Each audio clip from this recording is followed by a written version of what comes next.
Whether it's Parma ham or the Airbus A380, Europe makes things that the rest of the world wants to buy.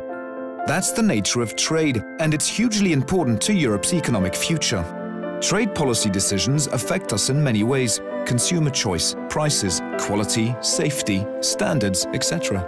Trade is also a vital bridge to other policy objectives, not only commercial, but also sustainable development goals like a better environment or higher safety standards in foreign factories.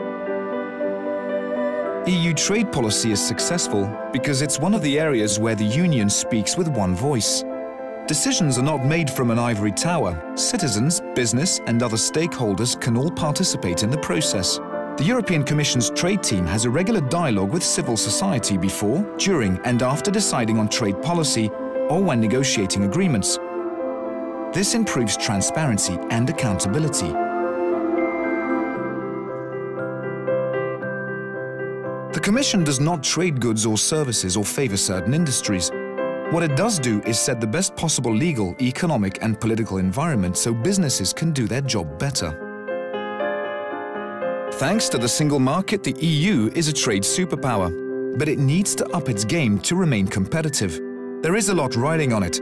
30 million EU jobs depend on trade. In fact, trade is a powerful weapon against the economic crisis gripping Europe. Selling cars, medical instruments, cosmetics, turbines, brings in much-needed earnings, takes pressure off public finances, and even supports new inventions, technologies, and processes. Trade is an engine for growth. Each additional €1 billion of exports creates some 15,000 more jobs across the EU. But trade faces many hurdles: unnecessary red tape in countries outside the EU, slowing down the flow of goods, different product standards, and the dumping of products at artificially low prices, for example, because of subsidies.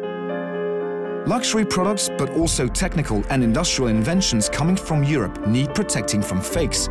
Some of our most creative sectors depend on it, and so do consumers whose safety, even health, may be put at risk. It's tempting to try to protect markets from competition, but that doesn't work. In order to export, you also need to import.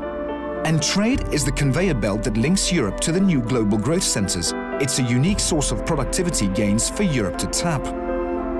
In the future, most worldwide growth is expected to be generated outside Europe. So today, it's critical to engage not just with major players such as the US and Japan, but also with emerging and dynamic economies like South Korea, India, and Brazil.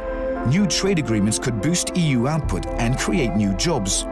Now you know why trade matters. It's a path to economic recovery. Trade policy shapes the legal, economic, and political environment. It doesn't favor particular products, sellers, or countries. The EU is an important player when it comes to trade, but in a competitive world, it must remain vigilant to make sure others play by the rules of the game. We need to combat issues such as counterfeiting and piracy. Having a dialogue with civil society and stakeholders is vital because trade policy affects everyone.